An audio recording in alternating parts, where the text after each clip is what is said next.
What's going on, Jerome? What's going on, man? It's a beautiful day for another 7-round Vikings mock draft. Let's get it on. Yeah, baby. I feel like trading today. We're going to go up, down, all around. So I'm going to change it up, as we always like to do. So Starks would be the obvious pick here.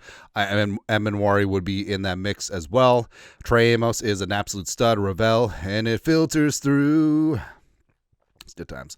So lay down. One trade. Cowboys at 44. Ugh. Let's suggest the Lance Zierlein trade. So the Browns come up, trade up for a quarterback. Don't really care who it is. But in terms of compensation, this is what we're looking at. But the Browns say no. Not interested. It's okay. We'll stick and pick. So it's a little bit off the reservation. Now, yes, Zabel.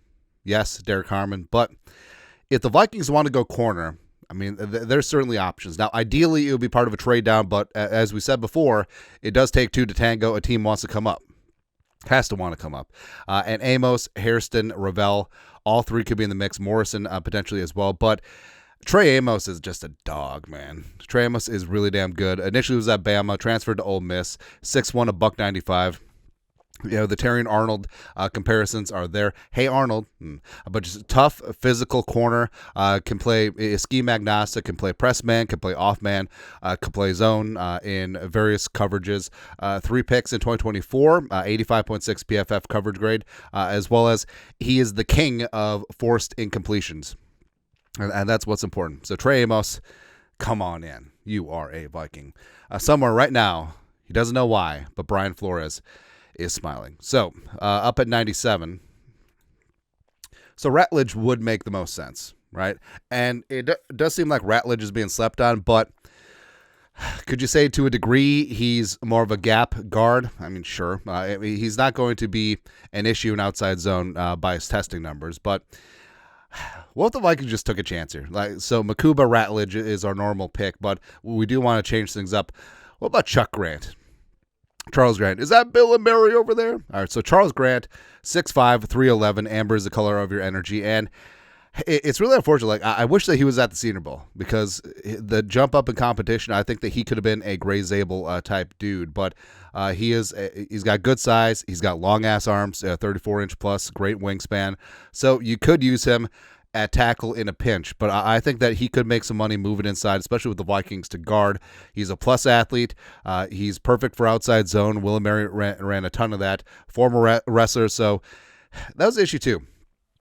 I mean, that's the problem is that a lot of offensive linemen like Oli Udoh, like Drew Samia, they don't have the balance, and they find themselves on the ground a lot. Grant doesn't really have that problem. Now, he is a big-time project, right? He's got all the physical tools and all the attributes. He's got a little nastiness to him. He's a plus athlete. The feet are sweet. Like we're talking about Brian McKinney-type feet, but that is a huge jump in competition. Like, we're not even talking about, like, NDSU to the NFL. Like, we're talking about William and Mary, the tribe, to the NFL. So it's going to be a big leap. It is a leap of faith, but this is what you can do when you're allowed to go true blue BPA because in terms of like pure ceiling, I mean, Ratledge obviously has the higher floor, especially initially, but in terms of physicality, physical tools, and pure ceiling, could Grant be above Ratledge? It's not another round possibility. So Chuck Grant, welcome on in. You are a Viking. All right, 5th round, got a couple trade offers. Let's see, 144. All right, we want some nice. It's nice. All right, so 30%. Enhance.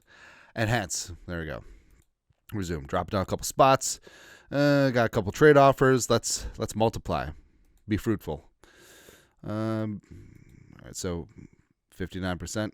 Also, I want your 27 7th round just because I can. That's right. All right, so now we got 6 picks, day 3. Gabriel's there. Ooh, baby, I love you way. Ursak, Etienne, Quincy Riley, Cal Williams is there. Couple of ways to go. Now, so what's our next pick? 187. All right, so we're going to do 2 things. Number 1, we're going to do our usual like stupid back-to-back thing. Because that is what we do. We're going to use the Giants' future 7th. No? All right. They're in a future 7th. There you go. There you go. Knock yourself. Ooh, could we get 256 back? No? All right. Knock yourself out. Offer trade. All right, because we're going to have back-to-back picks here. So first up, we want some speed at the receiver spot. And receiver is a low-key need because Jalen Speedy-Naylor contract year, Addison suspension. Rondale Moore is on track to be ready for training camp. Maybe, we'll see. But you want to hedge your bets in this spot. And Kyle Williams, the pride of UNLV / Washington State, he's interesting. And he's a player that the Vikings have done a lot of work on. 5'11" to $190. Also, at the Senior Bowl, like the route running and the full tree was there on full display. 70 catches, 1,198 yards receiving, 14 touchdowns in Pullman last year. Speedy, a great tracker of the ball, hands in and out, as well as he's a yards after catch dude. So he's a guy that once he gets the rock, he can do a little something with it. So Kyle Williams, welcome on in. Next, so this one's going to be controversial. So Jackson Hawes is a blocking tight end. Right, he's not going to put up huge receiving numbers, but if and when the Vikings want to get back to where they once belonged in terms of running the football, like Jackson Hawes needs to be it. Also, you can basically use Hawes as a de facto 6 offensive lineman. He's that good pass setting against edge rushers. Now, Josh Oliver's in the contract year. Do they bring him back? Do they not? But the Vikings certainly do need some tight end 3 help, and Hawes, he's got that chip. He's got that finishing ability. He's got that attitude and physicality that you want, man. And he's 6'4", 260, best blocking tight end in this class. Like I think fans will quickly adopt him as a favorite because like he's like Jim Kleinsasser reborn. He absolutely is. So Jackson Hawes, welcome on him. At a certain point, you just need some pipe hitters. You need some door kickers, and you just need some dudes who are going to whip somebody's ass. Absolutely, man. Absolutely. All right, so 3 7th-round picks. We could just go up, down, all around. Gats. I mean, do we double and triple down on tight end? So don't treat Gatson as a tight end per se, because Gatson is not about that blocking life. So basically, if you combined Hawes and Oronde Gatson the second, you would have the perfect tight end. But Gatson, 6'5", 243, son of Oronde, a great receiver for the Dolphins back in the day. He's a big slot receiver. I mean, he's not really about that blocking. And we've said treat him like N'Keal Harry. You know, the way the Vikings used him in training camp or preseason last year. So obviously there's something in the back of Kevin O'Connell's head like, yeah, we could do this. So last year, 73 catches, 934 and 7 touchdowns, was one of Kyle McCord's favorite targets for the Orange. So Oronde Gatson, let's go, man. All right, so 2 picks left, and I know we're getting yelled at. So Malachi Moore, super physical. I love that. Jackson Webb, Ethan Downs. Let's see. I know that we haven't hit on defensive line yet, and people are pissed, but that's sort of what happens when you only enter with 4 draft picks. So Cross, I mean, they might turn Cross into a fullback, which is kind of funny to me.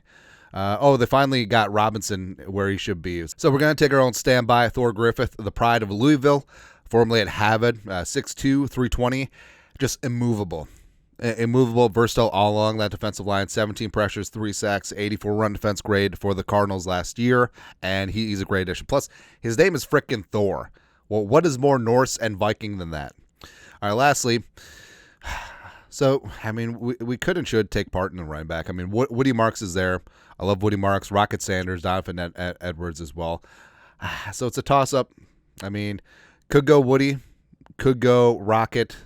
I mean, there's lots of ways to go there, but I think at the end of the day, I am gonna go with Woody Marks. So Mississippi State, USC, 5'10", 215, just a mature runner. Not just an athlete playing tailback, but an actual running back. He's very patient, very methodical, very good in outside zone, inside zone, as well as can run gap. He's a 3-down player as well. 47 catches, 321 yards receiving last year, on top of 1,133 and rushing yards, 5.7 yards per carry, 9 touchdowns. So Woody Marks, welcome on in. Sorry, Jaquavius, Woody Marks. Woo, like that. I kind of like this draft.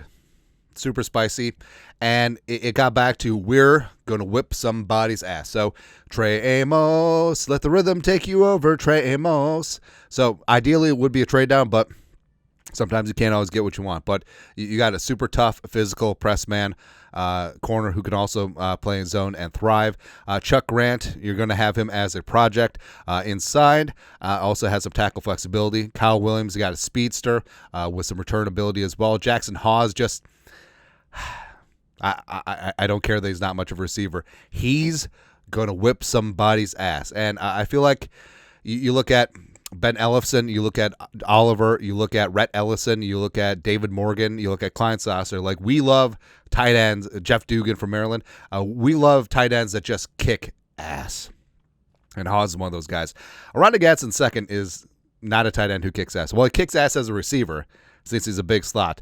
Thor Griffith, just a movable object along that defensive line. And then Woody Marks swings in as a really nice all-around running back 3 for the Vikes. So basically, I mean, would have been nice to go D-line a little bit earlier, sure, but again, beggars can't be choosers, especially since you're bereft of draft capital. But be able to move around, get some serious value in day 3, kind of love it, man. Good to go. Anyways, that is it. Viking 7-round mock draft on this beautiful, what day is it, Wednesday? Nailed it. Skull production value.